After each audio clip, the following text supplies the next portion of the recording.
Warning: All Things Crime is a true crime production that may contain violent or disturbing material. Viewer or listener discretion is advised. She said, back in the 80s and 90s, it was all about finding evidence and and determining it based on legality, doing things what was legal. Right. Now you have to do things, of course, within what is legal, but also what is scientific, because the crime scene has gone from just trying to learn exactly what happened at the crime, but also based on evidence, based on the scientific evidence, how it happened. And yeah, that's true. So it touches everybody. So attorneys who don't handle major cases, now they're getting DNA cases in their lap because it's for a property crime. Patrol officers, you can't send a CSI person from a crime lab to every crime scene, but now, maybe a patrol officer has to swab a steering wheel, or they have to pick up evidence. So they have to be trained on at least the basics, contamination prevention, et cetera. Well, that's always changing because, like you say, the testing is more and more sensitive. So all of a sudden it wasn't good enough to have gloves. You had to have a mask. And then, on and on, we have to be more and more careful. But there are certainly people who are minimally trained, who are in the chain of evidence with DNA sample collection because it's just so prevalent.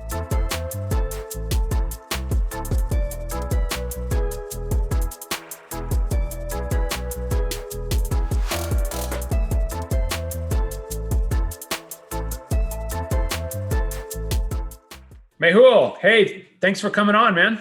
Well, hey, Jared, good to see you. It's always a pleasure to speak with you, and congratulations on this new video cast. Oh, thanks. Yeah. Well, it's been a couple of years since we've seen each other. Yeah, I think I last saw you at Loyola Law School when you were giving a presentation. Yeah, I came down to LA, showed you a little bit about the M-Vac, and so how's law school going? Well, I'm no longer in law school, actually. I gave it a shot, but juggling that, going part-time in the evening with my practice, I decided I couldn't do both things well. So it's still a dream of mine. And the time I was there was a great benefit. I learned some legal writing and how to think like a lawyer. And but what I have been doing is I'm still working with the Loyola Project for the Innocent, working on post-conviction DNA and wrongful conviction cases. So that's one way I've been kind of keeping my legal mind sharp and still, working in those arenas. Right. Yeah. Yeah, I'll tell you what, the Innocence Project folks are doing some good stuff. I'm actually going to be talking with Greg Hampikian from the Idaho Innocence Project next week. Yeah, so that should be really interesting. But you said something, thinking like a lawyer. I'm not sure you want to go that far, but definitely keep your DNA analyst hat on. Well, and the motto of my company, though, is bridging science and law, because ultimately the two sides have to be able to speak, right? All of the science is great, but we're not doing it for research magazines and to pat each other in the back and to cover cool things. The bottom line is what can be argued in a court of law based on the evidence. So that's really my passion now, working as a DNA consultant, kind of working in both worlds and trying to bring them together. Trying to educate everybody. So it's not just my clients who are inmates or defense attorneys, but, I might educate the prosecutor as well. They might not know the shortcomings in their evidence. Certainly need to educate the judge. Yeah, I actually had a kind of a conversation, I think it was on LinkedIn, with a guy out of, I want to say he was out of the UK. And he was talking about actually trying to merge lawyers and DNA analysts and that whole, between the science and the law. And I was just like, dude, there is no way that, people that are really good at law are going to be also really good at the science. You just can't do it.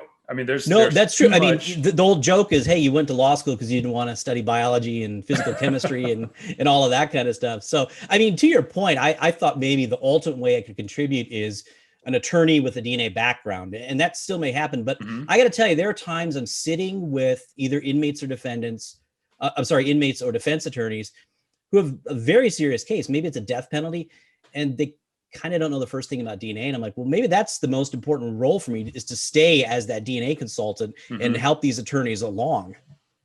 Yeah. Well, and on the same sense, I think, the scientific community can't also be experts in the law. I mean, things just No. change too fast, especially the science nowadays. DNA. Well, in fact, why don't you talk a little bit? I mean, since you've been involved in, all the way back to where you first started um, till now, how much has DNA changed? Well, it's unbelievable how much it's changed, and of course, the courts never keep up with the science. Hmm. So there's a lot of things, new techniques on the horizon that are cool, but they're just not ready yet for prime time. But if you look at the rate of change of DNA over the last 5 years compared to the 15 years before that, it's just astronomical. On all ends. So it could be that the testing's quicker, so there's more cases in the Hmm. justice system. Hmm. Um, Used to be DNA was reserved for the most serious cases because DNA took a long time to analyze. It was more expensive, more labor intensive, all of that. Now, of course, property crimes or all sorts of things, even like a DUI case where there's a question of the authenticity of that blood vial. Now Hmm. DNA is used pretty regularly. So given all of that, I think the analysts can barely keep up, much less Right. the judges and the attorneys. So Right. there's definitely a need for bridging those sides. Right. So what is this the saying? Jack of all trades, expert in none, or something like that?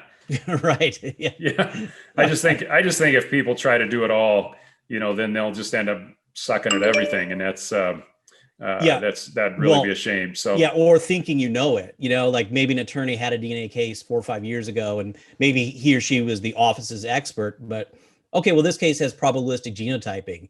This case has the M-Vac. It's a whole different situation. And right. not to mention that whose DNA it is obviously typically the most important question, but because we're looking at things that are trace DNA, we don't know the body fluid, we don't know Hmm. how long it's been there, when it got there. Right. Now, a lot of times the bigger question is, well, what's the significance of that? Hmm. How did it get there? Was it from direct touch? Was it transfer? Is it old DNA? Is it background DNA? So context now is really a huge issue. Right. Right. Yeah. As the sensitivity of DNA in general increases, you tack on, like, the MVAC is going to collect more. It's Right. going to collect more of everything that's there, including people that don't have anything to do with the case. Yeah. Yeah. Um, you start with that, and then you move into the lab processes, it being so much more sensitive than it used to be. And then even with the software at the end, it's still difficult. But like you said, the ability to determine how old the DNA is, how degraded it is. I mean, that's stuff like that is just absolutely fantasy. It's just amazing. And to me, that's the whole purpose of what I said earlier, is that, trying to keep up with all of that stuff and trying to keep up with law, you just can't do it. Exactly. And then, of course, DNA is scientific, but some of these things in terms of transfer, they're not an exact science. They Right. depend on a lot of factors. So when you're asked to give an opinion in court about maybe transfer or something like this, I mean, it goes back, it's like direct exam, cross exam, redirect, recross, the judge asks questions. And it's like, Right. well, depending on this, depending on that, what are some of the Yeah. contingencies? So you really have to know your stuff, which means the lawyers have to know their stuff. The judges have to know their stuff, Right. because Right. DNA can be oversold very easily. It still has Hmm. very strong branding. Just the fact that a defendant's DNA is found on a piece of evidence or at a crime scene, automatically, an uneducated jury, or somebody not familiar with forensic science, they're going to put a lot of significance on that. So Hmm. it's up to the advocates on either side to really explain what that means, and let them know that, what, it's not that hard for someone to leave DNA behind. It's not that hard for it to be contaminated, and all of these other things that you have to think about. Right. Right. So let's go back a little bit. How Yeah. did you get started in DNA? I studied biochemistry back in Chicago at the University of Illinois. Hmm. And I originally thought I was going to go to med school. And I Okay. found out that sort of course wasn't for me, taking that much time. So I was really interested in molecular biology and DNA in my studies. And I didn't know how I wanted to apply that. I didn't see myself just sitting in a research lab, just seemed kind of boring to me. Mm-hmm. And about my junior or senior year, I don't see you and your personality sitting in a lab very long, man. well, yeah, a lot of people ask me, hey, do you miss being in the lab? And it's like, well, now that I'm free, no, But so I was at a career fair at the University of Illinois at Chicago, and the Illinois State Police was there. And they were talking about, hey, DNA analysis in a crime lab. It was pretty early. This was, probably early 90s. Mm-hmm. And so I didn't even know that was done really. And I assumed that, hey, if you're working in a police crime lab, you must be a sworn deputy, which I found not the case. So I became interested because here was a practical application of the studies that I enjoyed, but you were doing something cool. You weren't necessarily stuck in a laboratory because you could go to court and you could go to crime scenes. Right. So that's what initially got me hooked. And then about a year or two later was the O.J. Simpson case. And I was just fascinated with some of the things you and I discussed about the fact that you kind of have to know the law and science, and I looked at like Barry Scheck and I'm like, I didn't understand, like, is this guy a DNA analyst or how does he know this, being an attorney? So all of that interplay in court really, really fascinated me. So ultimately, when I graduated in 1995, my first forensic gig was in San Bernardino County, California. So I made the migration out to California and I've been here ever since. Nice. Well, it's interesting. I interviewed Cheryl McCullum out of Atlanta a couple of weeks ago. And she said something that I thought was just really interesting, where she said, back in the 80s and 90s, it was all about finding evidence and and determining it based on legality, doing things what was legal. Right. Now you have to do things, of course, within what is legal, but also what is scientific, because the crime scene has gone from just trying to learn exactly what happened at the crime, but also based on evidence, based on the scientific evidence, how it happened. And yeah, that's true. So it touches everybody. So attorneys who don't handle major cases, now they're getting DNA cases in their lap because it's for a property crime. Patrol officers, you can't send a CSI person from a crime lab to every crime scene, but now, maybe a patrol officer has to swab a steering wheel or they have to pick up evidence. So they have to be trained on at least the basics, contamination prevention, et cetera. Well, that's always changing because like you say, the testing is more and more sensitive. So all of a sudden it wasn't good enough to have gloves. You had to have a mask. And then, on and on, we have to be more and more careful. But there are certainly people who are minimally trained, who are in the chain of evidence with DNA sample collection because it's just so prevalent. Yeah.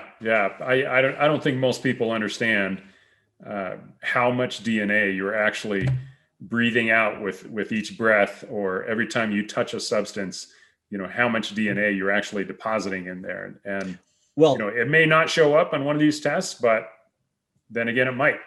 Well, the example I use, if there's a question about, well, how probable is transfer? How does it work?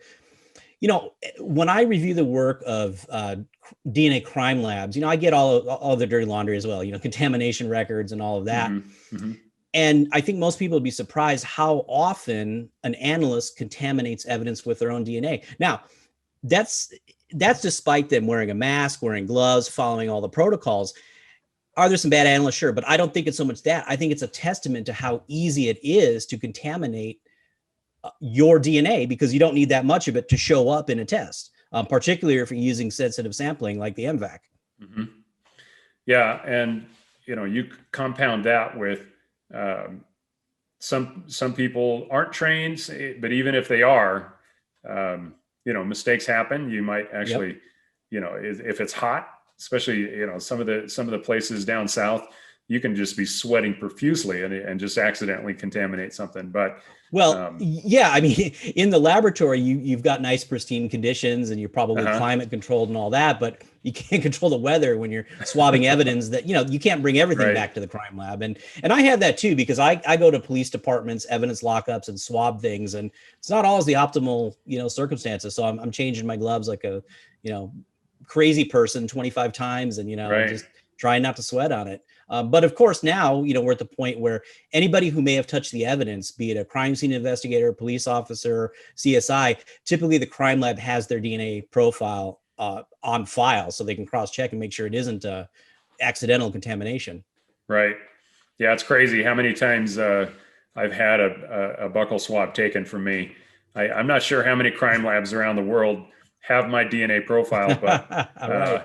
I definitely can't turn to any kind of a career of crime because I would get caught really fast. Absolutely, absolutely. Well, and now you have to worry about if your third cousin is doing like genealogy or something. So we all could be tied to a crime, within a few years, very easily. Right. Well, I guarantee my relatives would turn me in pretty fast. Yeah, so, especially when you get to like a third cousin, they don't have any allegiance to you. You don't even know who they are. So yeah, well, they might just do it for the reward. But right. One thing that I have to mention is the importance of the investigator. Once we start talking about the actual DNA, and if someone's DNA shows up at a crime scene and they had nothing to do with the crime, right, that's just one piece of it. It doesn't automatically mean that they are going to be a suspect or that they're going to be convicted of the crime. That just means that they have to be there's a reason that their DNA showed up. Well, and this is the problem. A lot of times a crime lab, once they get an association with a known person, like a defendant, they may stop their analysis. Now, could that be bias? Maybe, but also, crime labs, they got to crank out widgets. They are severely backlogged. So unfortunately, they can't treat every case like it's the case of the century. So right. It goes either way. I mean, it could be that, hey, you get the result that you think you wanted to get and you stop, or it could just be a timing or bandwidth issue, really. Mm-hmm. Yeah. I think law enforcement in general, including crime labs, are some of the most underfunded areas of the entire government. It doesn't matter what level it's at, whether it's city, county, state, or federal. It's just crazy. The demands on them, and yet they don't have the funding, they don't have the personnel to do it right. But like you said, you can't just test everything. No. It has to go through a rigorous process to determine what would be probative and what wouldn't. But it's interesting that the entire process. In fact, let me just have you answer this question instead. If you were to be talking to someone that's not involved in the whole DNA and investigative process, give me the steps that would typically go through, and the crime lab is going to be in the middle in there. So you got the crime, and then go from there all the way to say the actual conviction or exoneration, whatever is at the end. Yeah. So, I mean, the personnel at the crime scene, they have to be able to recognize what could be DNA evidence. And that's not so easy anymore. It's not just a vaginal swab or a pile of blood or anything obvious like that. You now have to be creative. So the crime scene investigator really has to meet with the detective and try to figure out, to the best extent possible, where could there be probative evidence to sample. And that may be blind swabbing, that might be using visualization techniques such as fluorescein or something like that to find it. Mm-hmm. Then you have to package it correctly so that it's not spoiled, so that there's not contamination. Mm-hmm. You have to be mindful of the chain of custody. I'm looking at a lot of post-conviction cases that are 20, 30 years old, and some of the procedures that were followed were less than stellar, and there becomes real questions in the chain of custody. So, all right, so now we get the evidence to the laboratory, and the analyst will look at it. The first question is, well, can I identify a body fluid? Is there blood? Is there semen? Is there saliva? And if not, how and where am I going to sample this? And that's going to take some common sense. A great example is, let's say that there's a ligature that's found, like a piece of rope. If you were just to run a swab around the whole length of the rope, you're going to get a pretty bad mixture. Mm-hmm. So if you think about the mechanics of it, the person doing the strangling is probably touching the rope on the ends of it to get leverage. So that's where you'd expect to find predominantly the offender's DNA. In the middle would be where it would be in contact with the victim. Right. So, a classical way to break down the sampling is break it into 3 or 4 quadrants, because you're going to get different relative proportions of the mixture. Mm-hmm. or maybe the tool that you use. I mean, I know a lot of crime labs don't have the MVAC, so they're not necessarily getting all of the DNA that they could. As a matter of fact, I had a post-conviction case where it involved a rope, and they swabbed it, not even in the right place, I would say. And then we actually used an MVAC and got a little bit more information. So, okay, so now that actually happens a lot more than what people would think. Right.